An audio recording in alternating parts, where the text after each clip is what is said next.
Definitely did. Welcome to the Dogon podcast. Thank you so much for joining us. We're just kind of shooting the shit before the show here. Today we're just going to talk about the future.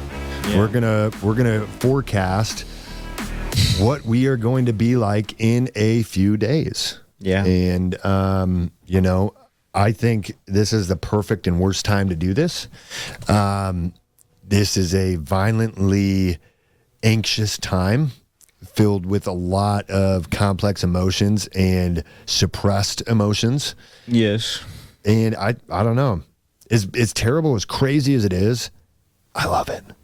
It's like, it's so real. It's so real. It's extremely real. He's not amused. He's like, fuck. He's in it right now. I fought out of it this morning, but it's because I've really been implementing replacement. So I'm not stewing in it and just being like, oh, screw this. Like, I'm like, okay, keep myself busy. Attention deficit, oh shiny thing. I need something in front of me so I don't lose my mind. But we're not going to talk about that. What we're going to talk about is how we're going to feel in a couple days. Yeah. I know in a couple days, I'm going to feel more powerful than I've felt in almost a year. I hope so. I found myself, working myself into the dirt, I literally not sleeping so many nights. I mean, so many nights in a row not sleeping just so I can be back at be like, take care of everything I needed to. And it was like all of that. And now I know in a few days, I'm going to be free of all that baggage and all that aggravation and all that weight and all that annoyance. And the reality is I should have been free of that months ago. But I couldn't break out of that because I was using different substances, like even just fake joints, like the CBD fake stuff, even just those, or using real weed or cigarettes or alcohol. I was like masking the way I was feeling. So now I know in the next few days, the power and confidence that I'm going to feel, I haven't had that in at least a year. I've been on a crazy road for the last few years. If you guys, maybe we should do like a history of Alex's fucked up last couple of years or something. Maybe. Because, but I see the light at the end of the tunnel. I know I'm going to feel better. I know I'm already fucking proud of myself. Yeah, I've been 4 days, but I don't know. I'm just feeling crazy. Yeah. Now, 4 days, have you tried eating differently? Well, not necessarily. Money is an issue right now for me, so it's just eating what I can. Yep. Have you tried, like waking up or going to bed at different times? Yeah, I've tried going to bed a lot earlier, but then I just end up sleeping the whole day. So it's like, I don't know how to fix it besides, take my shit. Yeah. And do you think it's always going to be like this? No, I definitely don't. Now, did you guys hear the hesitation in all the other answers? But the one that there was no hesitation was no, it's not going to always be like this. It's obvious, but I can't convince myself of that for some reason. Well, it's hard to see the picture when you're inside the frame. Yeah. You're like, you're in the thick of it, so it's like, I get it, and that's why I think this episode's so important to be like, in 2 days from now, I'm going to feel powerful. I really hope that it'll show through the video. No hope. It will happen. Yes, it's got to be. We have to believe it 100%, because we create our reality by our thoughts. And people are like, yeah, I've heard that, whatever. But no, it's true. You legitimately create your reality with your thoughts. Yeah. The future doesn't exist yet. The past is already over. The only time that you have is this present moment right now. And if you can just master controlling your emotion just in this present moment, anything's possible. And when I look forward to the future, I think about right now, okay, I could hold it together. I could lock it up. If I had to go out to a family dinner or something like that, I could do that right now. Okay. If I had to do a job interview, I could do that right now. If I had to give a speech, I could do that right now. If I had to deal with an angry customer who wants their go pack already because they haven't showed up yet, I can deal with that right now. I could handle that. Could I handle it for an extended period of time? I don't know, but right now I know I could. And so I try to take that projection of, I know I can take care of things right now, and say, okay, well then in 2 days, I'm going to be even more equipped. I'm going to be even stronger.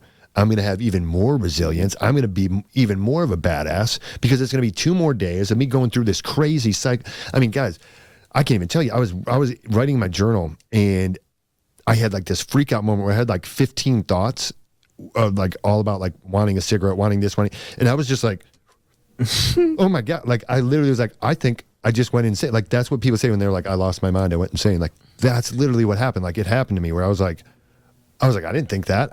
What is that thought? What the, like, I mean, I was like, I freaked myself out. And I was like, oh my gosh. And in that moment, I was like, this too shall pass. This too shall pass. So like, just get to the next moment, get to the next day, make the next right decision, and it will get better. That is one thing that you answered without any hesitation. It's not going to always be like this. Yeah, I know that. Yeah. It's just difficult. Yeah, very. It's just, it's weird. It's like, it's not even like hard, like lifting something or like figuring something out. That's not what we mean by difficult. It's difficult like your skin's crawling. You are searching for something that you don't know you lost. You can't find what you're looking for, but you're not looking for anything. And you want to know what the different colors smell like. I mean, it's like insanity. It's just, I hate it. Yeah. Yeah. And that's the resolve of why I'll never go back to nicotine. Is because this last grip. It will stay like that for a very long time if I don't. Yeah. Yeah. And I'm just telling you, whether it's nicotine, whether it's sleeping in, whether it's alcohol, whether it's whatever your difficulty is, whatever your change that you want to make in life, whatever alteration you want to take place, you have to get it to a point to where you're willing to torture yourself to get there. Yeah. Because if Tristan would have known what he was going to go through these last 4 days by making that decision not to do pouches or nicotine anymore, he probably would have said, never mind. Yeah. He probably would have been like, I can manage. I can just. But now that I'm here and I'm far enough into it, I don't want to stop. Yeah. Because, I mean, if I went out and hit a cigarette or if I got a vape or whatever the fuck, I would just feel terrible. I mean, I would feel good right then. Yeah. But then, like, 15 minutes later, I'm like, damn, I just fucking ruined all of that. 4 days of nothing now. Yeah. And it's like, I don't want that. Yeah. I don't know. And I think you're beating yourself up a little bit about being tired. And I think you're underestimating the strain that this actually has on you. You know what I mean? Like, people need to be real with themselves that, like, when you are pushing through a change like this, it is physically taxing, you know, not just emotionally and mentally, but physically exhausting, you know? And I mean, look, I'll probably screw up and I'll probably buy beer tonight. You know, I'll probably go have a beer and be like, whatever, you know. And when I say a beer, I like literally a beer. I'm not somebody, I don't even get drunk when I drink. I don't like to. But, you know, I'm not saying I'm perfect or I'm some, you know, the only thing I'm focused on is no smoking. Yeah. Period. You know, I don't want any smoke or vapor in my lungs at all. You know, I want to get away from that completely, you know. And even right now, I have this stupid little thing, okay? Look, this is how insane I was, okay? This right here is a no nicotine vape. Mm-hmm. So it is just nasty flavor. Like, by the way, I hate all the vape flavors that they have, these ice and banana and berry, Baja, whatever. Like, yeah, this is Baja berry or whatever. And it's like, can't we just have like a nicotine flavored? Like, I liked the nicotine flavor. I actually don't. I actually hate it. Yeah, I like it. And then I even started to like the Juul nicotine flavor. But then, like, this thing is 0 nicotine and I can hit it. So at least when I'm pacing and I'm freaking out, I can be like, you know, but I haven't even really hit it that much today just because it doesn't do anything. Yeah. You know, it's not. And look, it's like, we're not trying to dial in on you guys quitting anything. I'm not trying to be like, you should quit this or that. No. I'm just saying, maybe you should be honest with yourself that if you did try, it'd be a little bit harder than you think. It'd be really hard. It's got a little bit more of a grip on you than you think. Trust me, I was like, oh no, I've quit before. It ain't a big deal. Ain't nothing. I just didn't think it would make me feel like this. Yes. Like, it changes your whole mindset and makes you feel like fucking crazy. I don't know.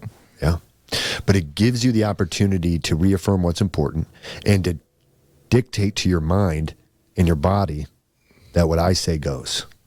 And to me, that growth is so powerful that in the next couple days, we are going to see so much advancement personally and business-wise just because of the inner growth that we've seen. You got to have inner growth before you have outer growth.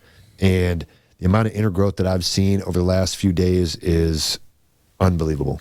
I mean, it's awesome. And just the rawness and the realness of us being like, this, that, this is all this, just because it's like, that's how we feel. It just all comes out. Yeah. You can't fucking hold it back. You just got to be real. And you know what?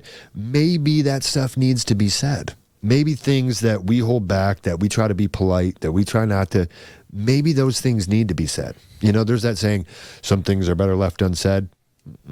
I think those are rare moments. Yeah. I think those are rare moments, and they only really involve your mother or your grandmother. And everything else, it's like, if you got a feeling of something, if you got something, you say it, because there may be a reason that needs to be said and somebody needs to hear it. And I just want to personally just, thank you, Tristan, for helping me go down this road. And initially I was like battling with it, being like, I'm just going to quit smoking. I was like trying for multiple times. I mean, like 20 times. It was hard for you. I mean, I haven't even attempted till now. And then Tristan was like, I'm done. I'm not doing it again. I was like, well, fuck, I can't. This guy can't. Okay, I have to do it now for sure. I can't be the one who's not. And so we've kind of been like holding each other at bay. Like I'm not, and that's, I mean, I'm not going to go back to nicotine no matter how much. Ever. I hope to God I never accidentally hit one again. Like, I hope somebody doesn't like give me one, or hope like, I hope I never, ever go back to it again, because I hate it. I know I won't, but I'm just saying, like, if I'm drunk at a party, something like, I know. I mean, anything can happen no matter what you think right now. Yeah. That's why it's like, I'm going to stay as far away from it as possible. But I'm so locked in. I'm on my schedule, man, 4 a.m. to, 7, 8 o'clock at night every single day. I mean, I've been dialed in. I can't do my morning routine yet. My ankle's still busted. Yeah. But man, that's another thing. If you hurt your ankle, give it a lot more time than you think it needs to heal, because I gave it like a week and a half and I tried to run, and man, it just ruined it even worse. Yeah, those kind of injuries don't really heal very quick. Yeah. I think I probably class 3 sprained it, maybe broke a couple small bones. I mean, it was that bad. I mean, and the pop was so loud, I had to like drag myself inside. I mean, I was like listening to my headphones, and it was like, and I was like, oh, jeez, like, and use it. And I've rolled my ankle a lot before, and I've always been like, oh, and I just keep running. It's like, oh yeah, it's fine, it's good, because my ankles are pretty flexible. No. Next, I took a step, and it was like instant fire and burning, and I mean, it was so bad. I still thinking about it. It's like, I think I may have broke something, or completely tore something. I don't know. It's possible. That was a wild ride. But just like with that injury, as the time goes on, it's getting better and better and better. Just like the nicotine addiction. Yes. So you guys will see our last episode got a little heated. Tristan was a little mad at a couple of times, but it was true emotions, and they were real issues that really need to be addressed. And we'll probably end up doing an episode when we're more clear-headed about it, so we can really break it down and be fair and honest with everybody. I don't think we were untransparent in the last episode, but I would rather lay everything out so that there's no question or no finger pointing whatsoever. Because I think it's a learning opportunity for people to see breakdown of communication, see breakdown of business, and then understand that there's usually substances or other situations that are going on in the background that are causing people to act the way that they are. Sorry again about my watch, guys, but my phone's locked up, so I can't even shut it off. But yeah, so it's been crazy. It's getting less crazy, and the next couple episodes, I'll say that the third day was probably the worst for me, and it hasn't got to that level again yet. So awesome. I don't know, but I was freaking out today. Now, can I just ask you this? I think I already know our watchers and listeners know the answer to this question. I do too. Do you feel better right now than what? When we first started recording? Yes. Yeah. When you take action in a positive direction, when you replace. Yeah, this is like, this is my life. So it's like getting this stuff done makes me feel better in all aspects because this is my job, this is my business, this is my everything right now. Yes. So I don't know, getting things done is good. It makes you feel good, and it makes all those other like negatives, like I'm not gonna eat, I'm not gonna fucking pay my bills, I'm not gonna do this shit, you know. It makes that kind of go a little further down. It's not as bad, you know. You Doesn't go away. You can think more clearly about okay, how am I gonna actually fix this? How am I going to actually correct it? Correct it instead of like, holy fuck, this is going to happen. Yeah, because, you know, when you're using substances or other things and you're just like, man, this is rough. I don't know what I'm going to do, but I'm just going to chill tonight, or I'm just going to do. It's like the problem just gets worse and worse and worse and worse. So it's like this like unbelievable slamming into a brick wall, running full speed is terrible, but also amazing. Yeah, because it really snaps you out of this coping and this push it to the side to like, okay, I got to deal with this thing. I just want to be able to push through it. It's just so hard. You got it. You already did. You already are doing it. You're already there. Like tomorrow's going to be a completely different world. It's going to be a lot better. A lot better. Yeah. Yeah. And only thing I care about is smoking. Like I said, I'm probably going to get beer. It's all right. Don't beat yourself up either. Like, you know, sometimes it like have an absolute that you hold on to, like no more smoking, no more nicotine. But like, I have a tendency of like, I'm like, okay, I'm not going to do this. And then I'm not going to do all of this stuff. And I'm going to run 20 miles a day. And I'm going to do all this. And it's like, whoa. That's a lot of things. Like just to do all at once. Let's just stop one thing, you know, and not be, you can try multiple things at once. But just be firm on the one thing you want to get rid of. And don't beat yourself up on the other stuff. Because you're already hurting. I'm hurting. He's hurting. Like you're already beat up. You're already down on yourself. So if you like get down on yourself more, then you're almost absolutely going to fail at that one thing you're trying to stop or change. So go easy on yourself. Forgive yourself quickly. Forgive others as well. We're going to talk about that in upcoming episodes about forgiving and forgetting and learning as we move forward. But I think the biggest thing that I'm learning here with this is even the most difficult and impossible things sometimes are easier when you have somebody else to bounce back and forth on. When you have somebody else to be like, man, this sucks, that's rough, it's not as, you don't feel as isolated and crazy. Yeah, because there's someone else feeling the same thing, and it's like, damn, man, we just got to get through it. Yeah, there's so many times that Tristan has been like, I'm glad I'm not the only one, because and I'm like, no, you're not, man. I'm crazy right now. Because if I was the only one right now, I might just go smoke a cigarette. Amen. But don't. Hold true to what you want to quit, what you want to stop, and try replacing instead of just stopping. See you later. Among Us.